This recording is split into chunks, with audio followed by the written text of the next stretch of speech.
que es el canje de la deuda con los bonistas, ¿no? Y este giro para muchos inesperado, para otros esperado porque siempre sucede lo mismo. En la Argentina se amaga a girar a un lateral, pero se gira para el otro después, ¿no?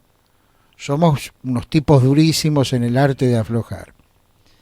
Y en las últimas horas, comentábamos esto al inicio, tuvimos el guiño por parte del Fondo Monetario, ¿m?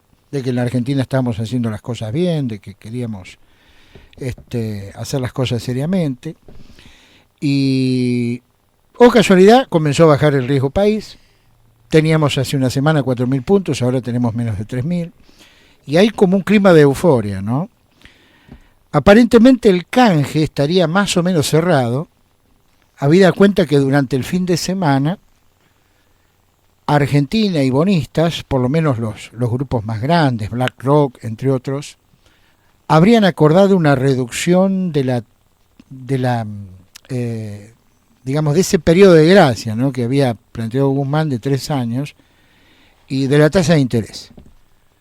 Obviamente estamos acostumbrados que cada renegociación la presentamos como un éxito, pero me da toda la sensación, porque los síntomas son los mismos de siempre, que nuevamente estamos gestando la próxima crisis de deuda de la República Argentina, que puede ser dentro de 4, 5, 6 años, ¿no? Pero bueno, esto lo digo yo, vamos a consultar esto con un verdadero especialista, como es el profesor Alejandro Olmos, ¿no? ¿Cómo le va, Olmos? Buena mañana, ¿cómo está usted? ¿Qué tal, Claudio? Muy bien. Bueno, no sé si coincide con esta apreciación. ¿Estamos gestando la próxima gran crisis o estamos buscándole una verdadera solución al asunto? Mire, creo que sí, y le digo por qué. Desde que vino la democracia en diciembre del 83 hasta el día de hoy, jamás se solucionó el problema de la deuda. Fueron refinanciaciones, reestructuraciones, quitas, bajas, pero la deuda sigue ahí siempre generando intereses, que es lo que les interesa a los acreedores y a los usureros, ¿no? No les importa que el capital sea cancelado, porque entonces dejarían de recibir estas ingentes ganancias que tienen siempre. Uh-huh. Por otro lado, estoy de acuerdo con esto que usted dice, porque creo que acá hay negociaciones secretas que no se traslucen, porque después de esa oferta muy dura del gobierno a los bonistas, esto de decir esto no se va a modificar es realmente no conocer el mundo real de la economía. Entonces, ahora, después que se dieron cuenta que BlackRock, que tiene un fondo de $4 billones, no le iban a torcer la mano diciendo que aceptara cualquier cosa, supongo, estas son suposiciones, que ha habido conversaciones reservadas, que por supuesto nunca se van a explicitar, porque en la Argentina el secreto es una de las bellas artes, y seguramente llegarán a algún tipo de acuerdo reduciendo el plazo de gracia, aumentando las tasas de interés. Pues claro, cuando uno ve que la oferta significaba que aceptaran tasas de interés casi iguales a las que paga el Tesoro de los Estados Unidos, eso ya auguraba que esto no podía funcionar, por un lado. Por otro lado, una de las cosas que siempre me llamó la atención es que esta supuesta dureza se terminara el 8 de mayo y dijeran, bueno, vamos a ampliar esto, vamos a flexibilizarlo. Por otro lado, esto que usted dice es cierto. ¿Por qué por qué no solo bajó la tasa de riesgo país de 4 a 3.000, sino que además ayer aumentó el precio de los bonos argentinos? Esto quiere decir que los que tienen bonos suponen que se va a llevar a algún acuerdo. Y por otro lado, el Fondo Monetario Internacional, que parece que se ha convertido del cuco en un hombre bueno, recibió la semana pasada un pago de $327 millones. Entonces, una cosa es lo que digo siempre, es el discurso, otra la realidad. El ministro dijo que la deuda no se iba a pagar hasta que se negociara, pero al fondo le gatillaron los intereses, porque parece que con el fondo no se discute nada, ni intereses, bueno, ni quitas, ni nada. De ahí probablemente se abonó el fondo y le recomendó a los bonistas que acuerden con nosotros. Seguramente. Ahora, los bonistas en este momento están haciendo discriminaciones sobre bonos que les convienen y que no, porque acabo de ver en una página web que tienen que les parece que los bonos del canje del 2005 son mejores, y claro que son mejores porque tenían cupones atados al PBI, que los del 2016 de Macri no los tenían. Lo que pasa que acá hay una, de los bonos que se emitieron, hay uno que parece que nadie ha reparado, salvo algunos, y que es extremadamente peligroso, no por su cuantía, el bono por 2.750 millones, sino porque tiene una cláusula casi, no insólita, pero excepcionalmente rara en esta emisión de bonos soberanos, y es una cláusula que determina que ante un canje, como el que pretende hacer el gobierno, y este es un bono que va a entrar en el canje, se produce una aceleración de los plazos, entonces hay que pagar la totalidad del capital más todos los intereses devengados hasta la finalización del bono. Era 100 años al 7,75%, calcule lo que puede llegar a significar ese bono. A ver, vamos de nuevo. Esta es la letra chica, la que no se conoce, la que no se proclama, la que no se anuncia, la que no se promociona. Claro, si uno lee el prospecto de ese bono, los prospectos realmente son tediosos, larguísimos. Este bono tiene como 200 páginas.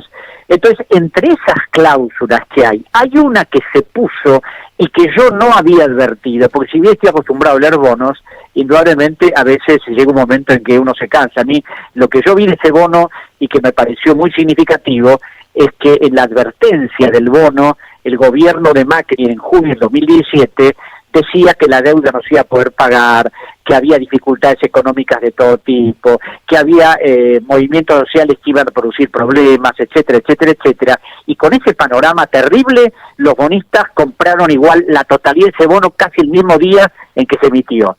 Lo que demuestra la complicidad de los bonistas y que saben que la Argentina siempre termina pagando. Eso por un lado.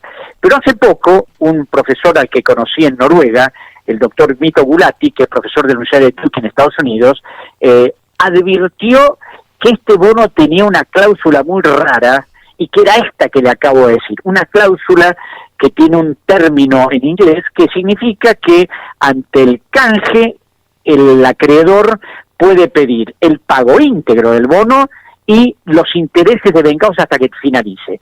Por supuesto que esto puede ser discutido. A ver, yo cancelo hoy el bono, pero de todas maneras tengo que pagar los intereses del futuro. Exactamente. Pero es una locura. Ahora, esto. Es una locura, pero ya hay un fallo en la Corte de Nueva York favorable a esa cláusula. Y como usted sabe, la justicia norteamericana, la legislación norteamericana no es codificada como la Argentina, es decir, no hay códigos aquí que establecen determinadas pautas, sino que generalmente el derecho anglosajón se maneja sobre el precedente. Es decir, acá ya hay un juez que ha determinado que ese tipo de cláusulas son válidas, y como nosotros nos hemos sometido en ese bono y en todos, aún los que va a emitir ahora el gobierno de Alberto Fernández, a la legislación de los Estados Unidos, no van a hacer que nos veamos en un serio problema si aquí no hay algún tipo de arreglo honorable entre toda esta gente. Y yo, respecto a los arreglos honorables, no soy muy optimista. ¿Por qué? Porque, como usted decía bien, el problema de la deuda siempre ha sido problema a pesar de los refinamientos, las reestructuraciones y todo lo demás. Ahora, entonces, profesor, tengo mis dudas. De este punto que usted está señalando, los medios nacionales no pasan ni cerca, digamos. ¿Cómo se le dice a la gente, a una población, que esto consta en documentos firmados por nuestro país? Y claro, uno muestra, porque además el prospecto es público, ¿no? Ahora, el que lo advirtió fue nada menos que Sturzenegger, que publicó un tuit hablando de lo que podía significar esto. Y a Sturzenegger le contestó Bausili, el que había sido secretario de Finanzas del último gobierno de Macri, diciendo que no confundiera, que era una cláusula estándar. Y por supuesto, otro de los economistas de Cambiemos, Agustín Echevarne, salió a decirle a Sturzenegger que evidentemente esa cláusula era muestra de la estafa que había significado ese bono y que eso era lo que había perjudicado a Cambiemos. O sea, dentro del mismo grupo de Cambiemos, dos prestigiosos economistas como Sturzenegger y Echevarne habían mostrado eso, pero claro, nadie recogió esto.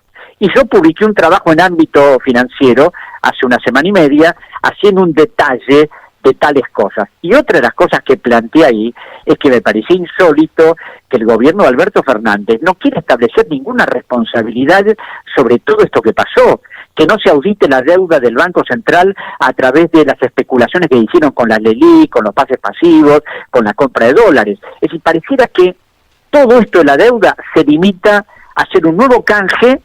Y finalmente, una pregunta, Claudio. Si esto se planteó antes de la pandemia, y la pandemia ha significado una verdadera catástrofe, no solo para la Argentina, sino para el mundo entero, yo pregunto, ¿con qué vamos a empezar a pagar en el 2023? ¿Dónde va a salir la plata? Es decir, estamos haciendo un monumental canje de deuda sabiendo que no vamos a pagar. Y que el que eventualmente va a empezar a pagar, según la oferta, es no Alberto Fernández, sino el gobierno que lo suceda, porque el primer pago va a ser en noviembre, diciembre del 2023. Y ayer precisamente hablaba con Héctor Juliano de estas cosas que sabe con precisión y rigurosidad numérica todas estas cosas, y coincidíamos en que, además de que no tenemos plata, es decir, ¿qué va a pasar? ¿Va a haber un nuevo canje, un nuevo acuerdo? La cuestión indudablemente es muy preocupante. Muy bien, profesor Alejandro Olmos, ha sido un gusto escucharlo nuevamente, le enviamos un saludo. Igualmente, Claudio, hasta luego.